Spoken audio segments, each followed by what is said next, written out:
Okay, so this is kind of a pretty high level concept that I'm going to try to explain so anyone can use this. My most viewed video of all time is from Mike Shake with 25 million long form views. It's his #1 video on the channel. That was my idea, title idea, premise of the video, and then thumbnail concept as well. One of the things that I'm focusing on specifically is a kind of a new method on working with entrepreneurs and top 0.01% creators, which is what I call the plus expected value playbook, or the plus EV playbook.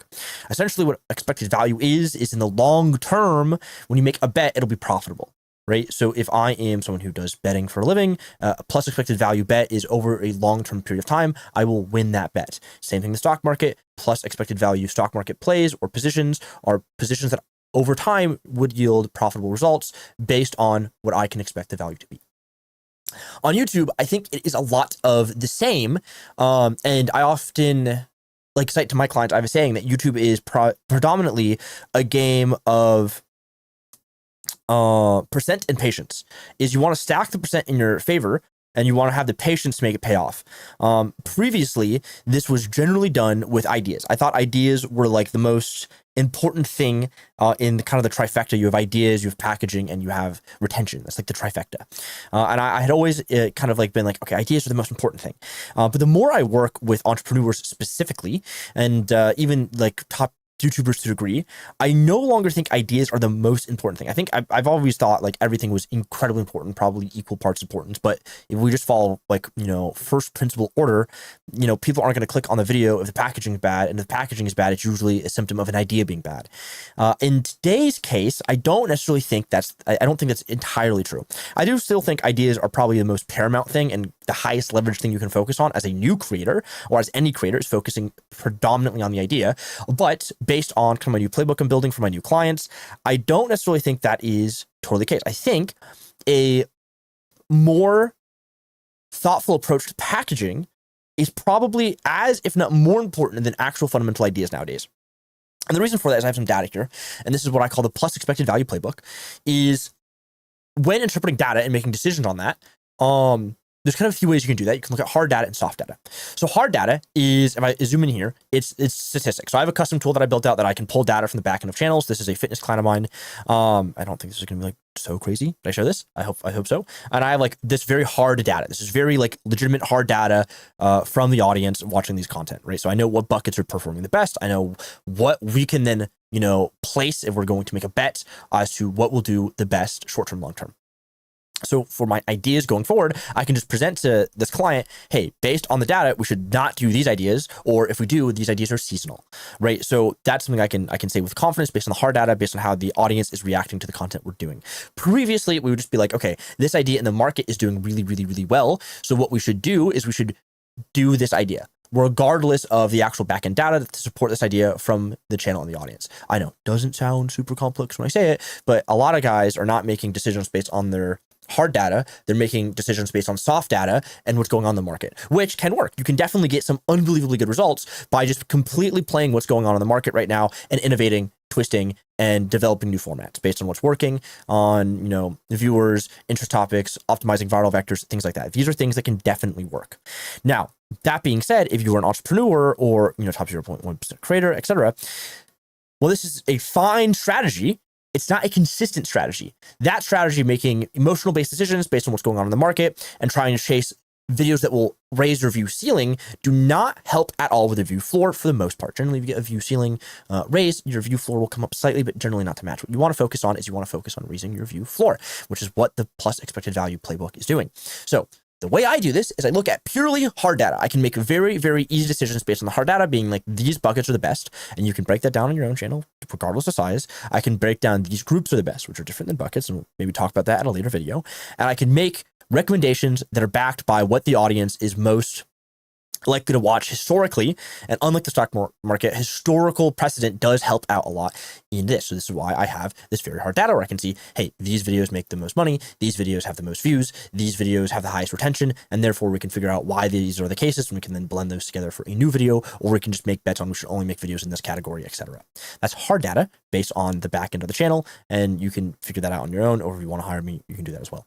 But there's soft data. Soft data is what I would call somewhat emotional data. So the soft data for this particular channel is going to be around thumbnails and titles, where I can spot a trend within the channel and then within the niche, right? So I can validate first within the channel, which makes the most sense. So in this case, this is a thumbnail style that has predominantly done well. So the reason I know it's done well is I have this little score here. This is called an outlier score. I have 2 outlier scores. That's just for me and my interpretation. But generally, you want to look at the first one before the title from 1 of 10, the 1 of 10 extension. What this score is it's this video's relative performance to the 5 video moving average. The 5 videos before this video and the 5 videos after this video will get you your outlier, or the 5 video moving average.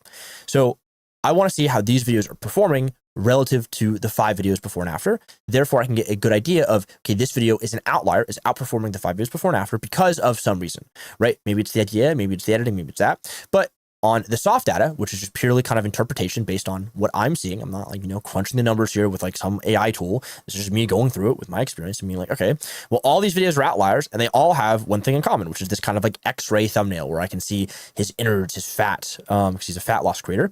And therefore I can take the hard data from the audience and the audience's response, as well as the soft data from interpretation based on what's going on in terms of the thumbnails, in terms of the titles, and just kind of grouping them together, just eyeballing it, if you will. But there's some sauce involved, there's some experience involved. And I can use the brand new kind of expected value playbook, which I'm sort of developing, or really kind of like the lens in which I'm looking through this, to get outcomes that are like this. These are 3 videos back to back to back. This video is 2 out of 10. We didn't get 3 1 out of 10s in a row, unfortunately, but we got 2 1 out of 10s in a row. And the reason we were able to get those is because we made optimizations that were based off the hard data, where we're only doing hard data ideas from a very strategic standpoint. And then the soft data, where I'm blending the hard data, like actual facts, what the audience watches, with the soft data of my interpretation of what the audience is doing well with. And we could probably get more hard data results from the soft data. That would just take more time, and we don't really have the luxury of that because YouTube is ever evolving. So eventually I will build things in place where I can then just have AI look at the thumbnail and be like, this is the best thumbnail. You can optimize it that way. And then we can get those recommendations. So after figuring out this thumbnail style does really well, and some of these like specific hard data buckets or content verticals are doing well, I can then blend those with like this, for example, is like the yellow highlighted thumbnails, or like this is like the second best performing thumbnail bucket on the channel. And then this is like obviously the 3D one. We have the 3D one here. So I know like definitively, if I do this and I do this, I will have a higher expected value in terms of performance of the video overall, right? I'm just stacking those percentages in my favor. So long-term, these videos will do well. And as such, it's working. So far, it's working. So the first client I'm implementing the expected value strategy with, and it's doing really well. So what I want you to take away from this is you can do 2 things. You can do 3 things, really. Thing number 1 is you can look at what's going on in the market, and you can play an optimized version of the game of YouTube by taking outlier data and implementing it into your channel based on the ideas, titles, and thumbnails. This is what most people do. This is kind of the core premise of outlier theory. It's the core premise of what a lot of coaches in the space are currently doing. This is the core premise of what's working. Even your favorite YouTubers are doing this, right? It's just optimizing human psychology based on outliers, because you can reverse engineer those to get videos that do well relative to your channel or relative to the market by implementing new stuff into the market, right? That's outlier theory. That's the core premise. Fundamentally, if you play outlier theory, you're doing a small bit of expected value play. The second thing you can do is you can then take hard data from your channel, which does take a little bit of nuance to look at, because you don't want any false positives. You don't want any like implicit biases making, impacting your decisions. So you want to remove yourself from that and just look at the data and tell you like whatever the data says, just make decisions based off that. That's hard data. That helps also, stack the plus the expected value in your favor. And then you can blend the hard data and the soft data from the channel and the market. So generally I'm calling the market the niche, to get a comprehensive overview of what's working from a emotional perspective, which can be packaging. Also, you can get like a statistical perspective from it. And then the hard data of like the actual, like, here's what people are watching, here's how long they're watching, here's how much money this is making. And you can optimize for that on the hard data front with the expected value play. So you're blending all the data from the hard value to make decisions that are data backed from within the channel, plus the thumbnails, which are working on your channel, which is what we'll call soft data, because it's up to your interpretation, as well as what's going on in the niche outside of that. So you can then kind of get some data that will help support your claims, maybe debunk those claims, but you can generally get a good idea of what's going on. And then you can blend that occasionally with outlier content from with other like aspects of your niche, like outside your niche, and also things that are core to your niche to get what I would like to call kind of the plus expected value playbook, where you really are just playing YouTube at an actual fundamental level as a percentage-based game where we're stacking the percent in our favor in a very logical, mannered way. Where previously it was like, yeah, we're stacking the percent in our favor based on like outliers, but now I'm stacking it with the channel data. I'm stacking it with the kind of like perceived the data from like the soft data from like my interpretation of people clicking on videos, etc. Outside of just the idea, which is again like a soft thing, soft piece of data, and we're getting like pretty good results. This is an entrepreneur in the fitness space, but I do imagine when I do bring this exact kind of playbook over to multiple channels within kind of the portfolio I manage right now, we'll have some pretty good success. And so far, 3 videos in a row, implementing this kind of new playbook, 1 out of 10, 1 out of 10, 1 out of 10. So I'm thinking this could be